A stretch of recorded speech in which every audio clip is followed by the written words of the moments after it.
This is the Eddie Network podcast, and I'm Ed Brenegar. Thank you for watching.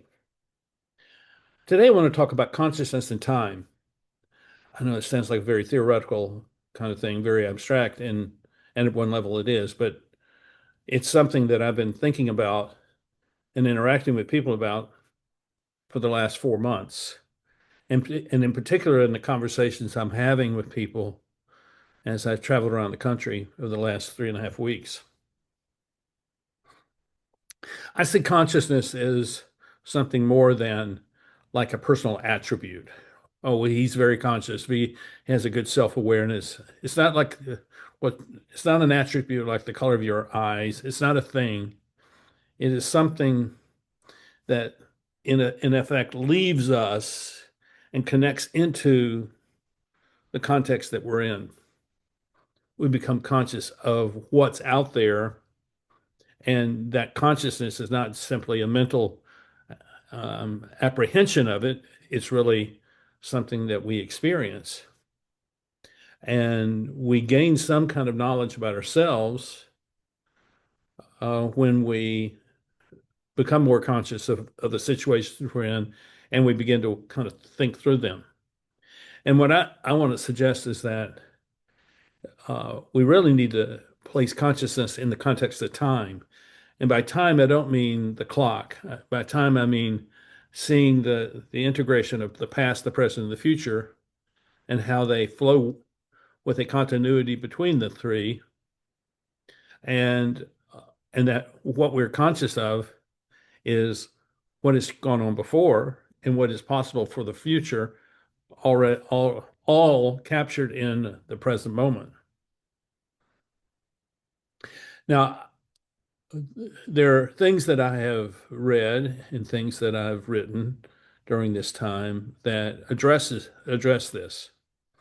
And I want to give you two things that I want to work with two things today to kind of give you an idea of the tension I see between consciousness as this kind of pure thing of awareness, an attribute of human nature, and consciousness as something that is functioning in the context of time. So the first thing I want to read to you is something I've written for the novel that I have begun. The novel is called The Simulacrum of Time.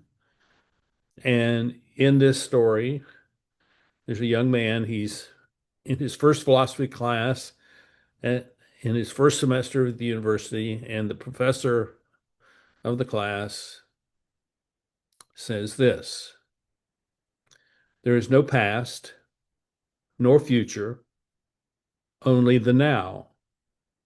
All that once was considered in time has vanished into a simulation. Now, the young man doesn't understand what this means because he's never heard anything like this before. I mean, this is what happens in a philosophy class when you've never studied philosophy.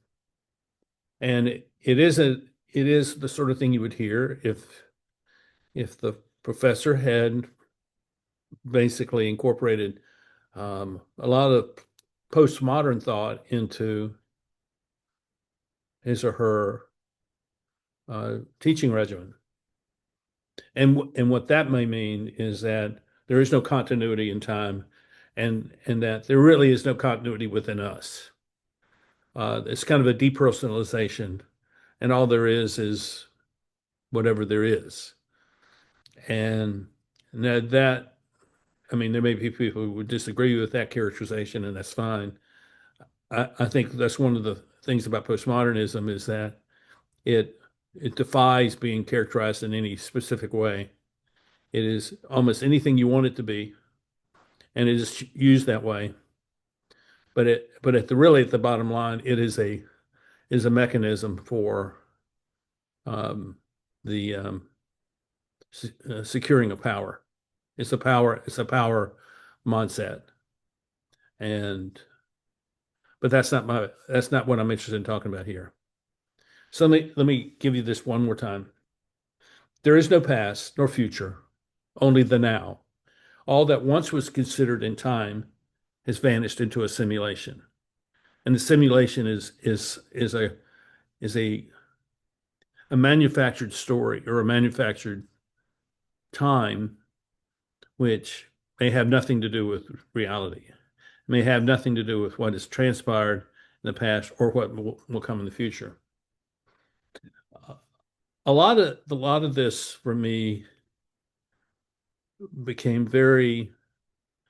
um, very it became really interesting in present. I want to use that word. And I want to read you the first stanza of T.S. Eliot's great poem called Four Quartets, which is really four poems that all are addressing the question of time. But let me read you a part from this first stanza of the four quartets. And the first poem in that series of quartets is called Burnt Norton. Now think about this and what I just read to you. Time present and time past are both perhaps present in time future, and time future contained in time past. If all time is eternally present, all time is unredeemable. What might have been is an abstraction, remaining a perpetual possibility only in the world of speculation. What might have been and what has been point to one end, which is always present. And at the end of this stanza, he says, time past and time future, what might have been and what has been point to one end, which is always present. Now, what I understand him saying is that there's a continuity between the past, the present, and the future, and we find it in the present. And so your sense of something that went on in the past that has inspired you to do something noble or good or gracious is a reflection of time. And it's a reflection of the continuity of time that you're experiencing. If you have experienced, say, in your family where there was some traumatic things that went on, and you're having a difficult time maintaining your life, then what you're experiencing is the past that is present in the past that is present in the present. And so the point of this is that if we can look back and look at our lives and look at the world that we looked at and see the continuity, even as chaotic as it may be, the continuity that began in the past, then we can become aware of how we have changed over time, how we have developed new skills, how we have gone through series of relationships, and we can understand why those relationships are still being sustained into the present moment, or why those relationships didn't last. I think it, as I think about the people that I've talked to over the last 3 weeks, I think it has a real value for people who are in marriages that are in trouble. And I talked to three women who, one is not married, but she and her boyfriend were, that was where they're headed, and then then that just kind of dissipated, and she moved back to her town. And the other two, those marriages are not healthy. One is ended, one is still, but it's not healthy. And the question is, why is this? And I think part of it is that so much of what we're given in the world is just teaching us to live in the present. Live in the present. That's all that matters. Which really means that I have to show up every day, almost starting over every day. And there's no continuity from the past into the present. There's no way that we can look back and say, well, I really didn't do well. I'm sorry. I failed you at this point. I ask for your forgiveness. That when we enter into that kind of communication, what we're saying is that the past has some value. The past is living in the present, and we need to address it. William Faulkner said in his book, A Requiem for a Nun, um, the past isn't dead. It isn't even past. It lives in the present. And I think when we look at time in this manner, we become conscious of not just what is in front of me, that person that's in front of me, or the task that I have. We're not just conscious of that, or conscious of the dynamism that's happening in the moment that we're in. We also become conscious of what has transpired in the past that has contributed to the situation that we're in now. And it also gives us a sense of awareness of what is possible in the future. So this goes to the next thing that I want to communicate about this. As I thought about time,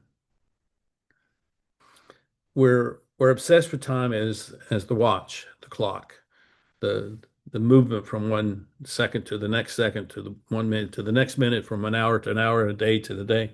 And we find ourselves getting obsessed with that.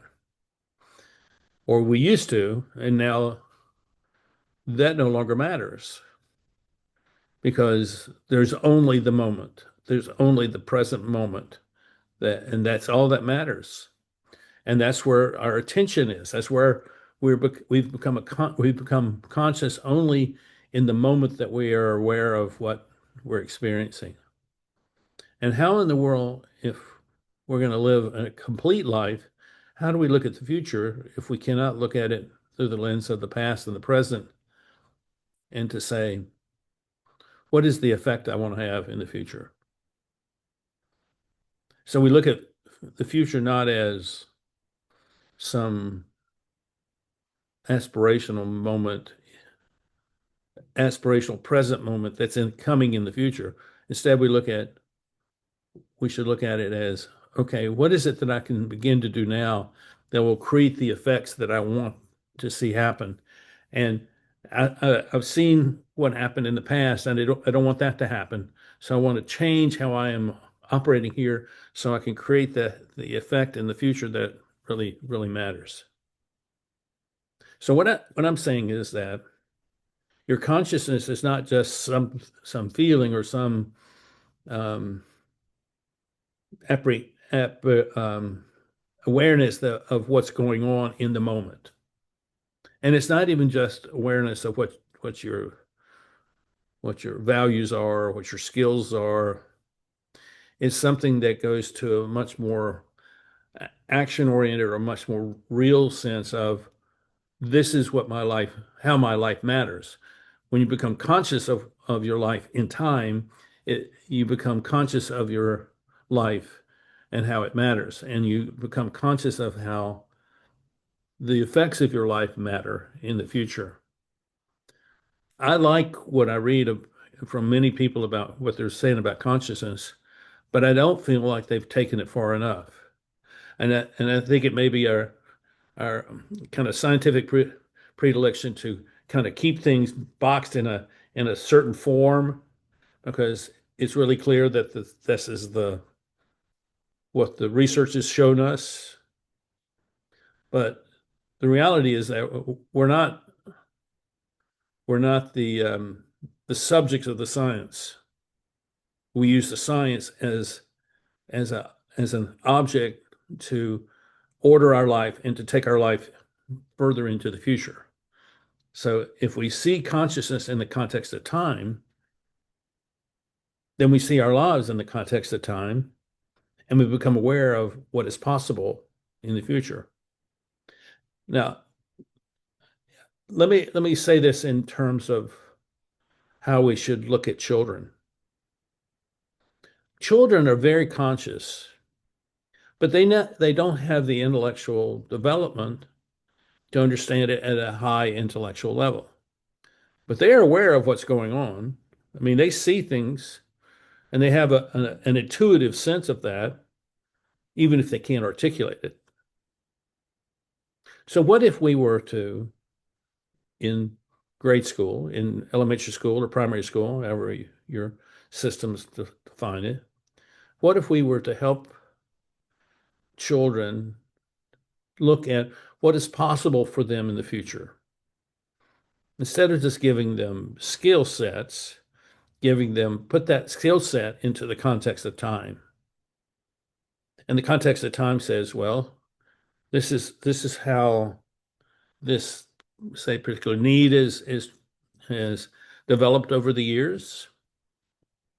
What do you think about doing something? I'm convinced that children are far more capable of learning than we give them credit. And I'll give you an example. When I lived in Jackson Hole, I was a volunteer at the National Museum of Wildlife Art. And one of the things I did was I would give tours to the school kids who came on tours from their schools. And most of these were elementary school kids. And I would take them into one of the galleries, and there would be this huge landscape painting. And I'd have them sit on the floor, and I'd say, I want you to look at that. I don't want you to say anything. I want you to look at that painting. I want you to find something in it that interests you. And in a minute, I'm going to have those of you that want to come up here and point to that thing on that painting and say, that looks interesting to me, and this is why. And I never found a group that couldn't do that. And I always found that these kids had a capacity to articulate really interesting thoughts about what they see in those paintings. So I think if you have children, the development of them to be conscious of themselves is a good thing. But I think developing them to be conscious of themselves in the midst of time is even more.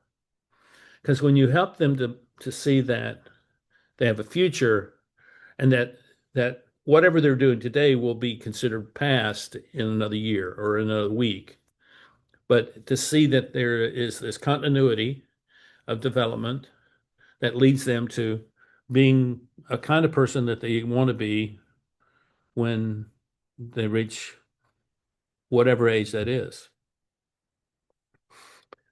When I was the scoutmaster of my son's scout troop, the the boys that would rotate into the Boy Scout program from the Cub program, that would happen when they were 10 and a half, 11 years old, when if they were at the age they could come in, or typically when they were entering sixth grade. And what I found was these boys were wide open, and they already had this sense that the future was theirs and the sense that the world was theirs, and they wanted to try things. They wanted to see what was possible. And so we created the opportunities for these kids to explore things, and it really made a difference. Now, when they got into puberty, it was a different thing. They got lost in kind of the changes and the ends of high school and things like that. Their physical changes. But at that age, at age of 12, they were prepared to talk about what they wanted in the future. Now, is it like talking to a college senior? No, it's not. But it doesn't have to be, because what we were doing was grounding them or giving them an anchor of experience as a 12-year-old that could draw upon later, because they would remember that and they were conscious of that moment of experience of discovery, and they kept that with them. That's what I call generational memory.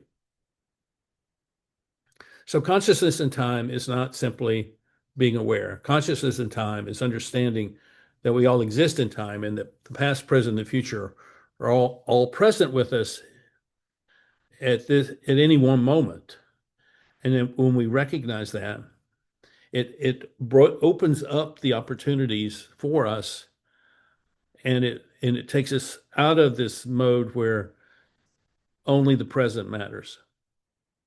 And you can't really do much with the present except experience it. So where am I taking this? I'm gonna do more work on this topic of time, and I think it's really important.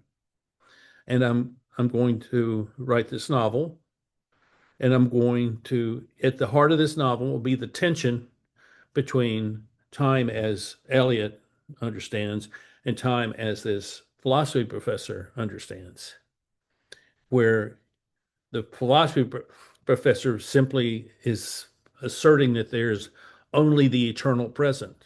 There's nothing more than that. Where Eliot is saying the past is important and the past is important for the future, and uh, and to understand that is to discover that there's more to life than what you're living in the moment that you're living it. It's good stuff. It's really good stuff.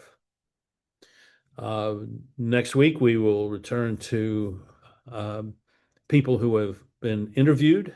I'll be back home, and it's going to be a good season of interviews. And I look forward to communicating with you all as we enter into that process. Thank you for watching. Please hit the like button. Subscribe to the YouTube version and the Substack version, so that you're constantly getting that in your inbox. And then leave a comment or a question that can help us understand things. And if you know of something that is worth um, sharing with everyone, put it in the notes, put it in the comments, because I think there's a lot to be said here, and we're scratching the surface. And and let me just end by saying this. I think once you grasp that, your life is not something merely trapped in the present, but that your life is something that there is a continuity of meaning and a continuity of impact that exists from the moment of your birth to the moment of your death. And it all is one, even as it is experienced as a continuity in time.